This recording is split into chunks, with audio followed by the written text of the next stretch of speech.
Assalamualaikum warahmatullahi wabarakatuh. Perkenalkan, nama saya Anggi Febrianti dari PGSD 02 semester 3. Di sini saya akan menjelaskan tentang instrumen mengajar. Instrumen mengajar adalah suatu yang digunakan untuk mengukur kemampuan siswa, faktor yang berpengaruh terhadap hasil belajar, perkembangan hasil belajar, keberhasilan proses belajar mengajar guru, dan keberhasilan suatu program tertentu. Instrumen mengajar ini suatu yang digunakan dalam mengukur kemampuan siswa dalam kompetensi maupun keterampilan. B. Macam-macam instrumen mengukur keberhasilan, yaitu ada instrumen input. Instrumen input yaitu berupa lembar instrumen, pretest, penugasan kemampuan awal yang harus dimiliki guru dalam mengembangkan silabus dan RPP. Yang kedua ada instrumen proses, seperti instrumen pengamatan pengawas berupa lembar observasi dalam pelaksanaan pembinaan profesional dengan pendekatan kooperatif dan seperti pengamatan terhadap kelas mengenai keaktifan siswa di kelas. Yaitu ada instrumen output. Instrumen output berbentuk penguasaan kemampuan guru dalam mengembangkan silabus dan RPP sebagai hasil dari pembinaan profesional. Dalam instrumen output ini ada RPP, asilabus, program tahunan, dan program semester. RPP merupakan rencana pelaksanaan pembelajaran, adalah rencana yang menggambarkan prosedur dan manajemen pembelajaran untuk mencapai satu atau lebih kompetensi yang ditetapkan dalam isi dan dijabarkan dalam silabus.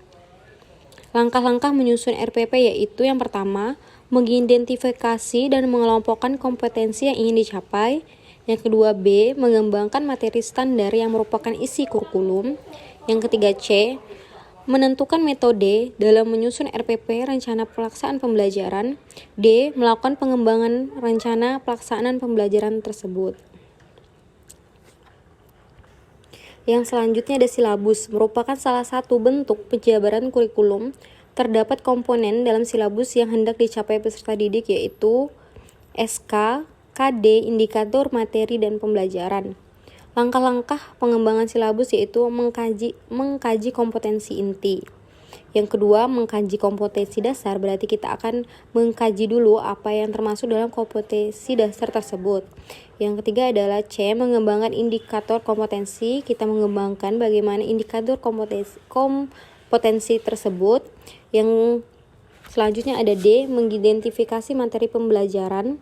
E, mengembangkan penilaian. Jadi kita mengembangkan apa saja yang harus kita lakukan apa saja yang kita masukkan dalam penilaian.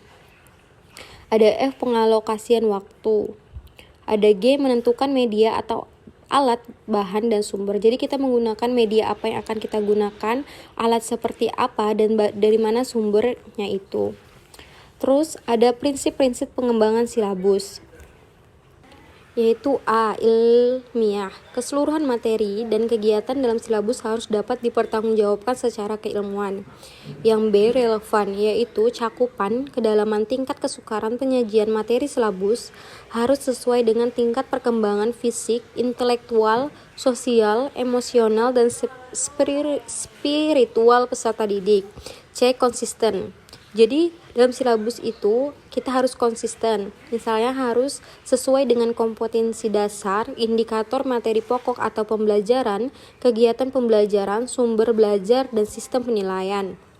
D, sistematis. Komponen-komponen dalam silabus harus saling berhubungan secara fungsional dalam mencapai kompetensi. E, memadai. Itu mengenai cakupan indikator, materi pokok, pembelajaran, kegiatan pembelajaran, sumber belajar, dan sistem penilaian untuk mencapai kompetensi dasar. F, aktual atau kontekstual. Cakupannya adalah indikator, materi pokok atau pembelajaran, kegiatan pembelajaran yang memperhatikan perkembangan ilmu yang ada dalam kehidupan nyata. G, fleksibel. Jadi keseluruhan komponen silabus yang dapat mengakomodasikan variasi peserta didik serta dapat mengikuti perubahan dinamika yang terjadi pada masyarakat.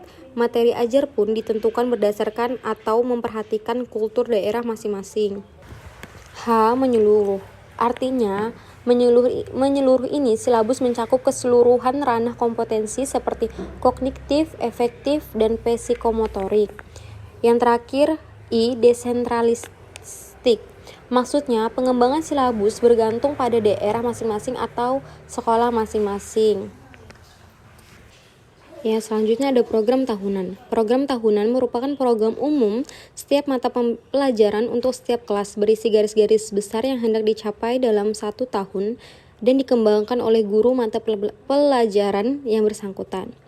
Ada beberapa komponen dalam program tahunan, yaitu ada pertama identifikasi, yang kedua standar kompetensi, yang ketiga kompetensi dasar, yang keempat alokasi waktu, dan yang kelima keterangan.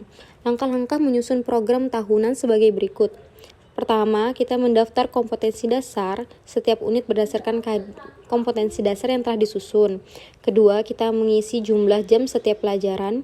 Ketiga, kita menentukan topik bahasan. Dan keempat, membagi habis jumlah jam pelajaran efektif dalam 1 tahun. Yang terakhir ada program semester. Program semester merupakan penjabaran dari program tahunan atau program yang berisikan garis-garis besar mengenai hal-hal yang hendak dilaksanakan dalam semester tersebut. Beberapa komponen dalam program semester yaitu identifikasi, kedua bulan, ketiga standar kompetensi, yang keempat materi pokok, dan yang kelima alokasi waktu. Langkah-langkah menyusun program semester sebagai berikut. Yang pertama, kita mengisi kompetensi dasar KD berdasarkan pemetaan KD yang telah disusun. Yang kedua, mengisi indikator sesuai dengan KD. Yang ketiga, mengisi materi pokok. Yang keempat, mengisi jumlah jam pelajaran setiap unit berdasarkan waktu yang telah disusun. Yang kelima, membagi jumlah jam pelajaran efektif dalam 1 semester.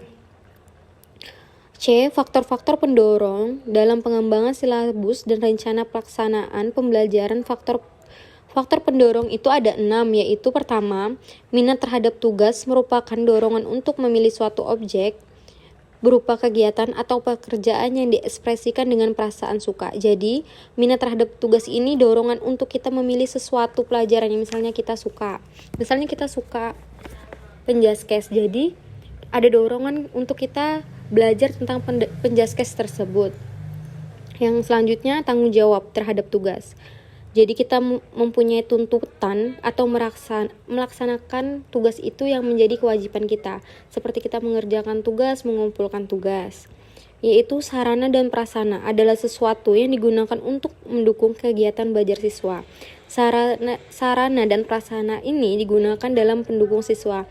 Misalnya sekolah menyediakan lapangan voli, lapangan basket, seperti itu. Atau mendukung menyiapkan media pembelajaran seperti buku, setelah itu kamus untuk mendukung pembelajaran siswa. Yang selanjutnya ada perhatian dari kepala sekolah, yaitu kepala sekolah memotivasi para guru dan memfasilitasi guru dengan berbagai layanan yang diperlukan, seperti menyediakan buku untuk guru mengembangkan kompetensinya, seperti memberitahu guru tentang adanya pengembangan atau webinar yang harus diikuti. Selanjutnya, tuntutan masyarakat. Sekolah melayani aspirasi dari masyarakat. Misalnya sekolah menampung, masyarakat berkata, ini ada yang kurang dengan sekolah ini. Jadi kayak kepala sekolah kita tuh nampung, seperti itu. Jadi nanti dikembangkan lagi apa yang kurang dari sekolah tersebut. Yang terakhir ada tuntutan administrasi guru. Melaksanakan tugasnya sebagai pengajar yang harus memiliki pengetahuan dan kemampuan dalam mengembangkan silabus dan rencana pelaksanaan pembelajaran. Jadi, guru harus memenuhi administrasi tersebut. Guru tidak hanya ditugaskan sebagai pengajar, tapi dia harus juga memiliki pengetahuan yang luas dan kemampuan dalam mengajar dan mengembangkan silabus untuk membantu siswanya berkembang. Maksudnya kayak untuk mengajarkan siswa lebih tahu di mana kemampuannya, di mana kompetensi yang harus dia capai, seperti itu. Sekian yang dapat saya sampaikan tentang instrumen pembelajaran, instrumen mengajar. Maaf apabila ada salah kata dalam penyampaian. Wassalamualaikum warahmatullahi wabarakatuh.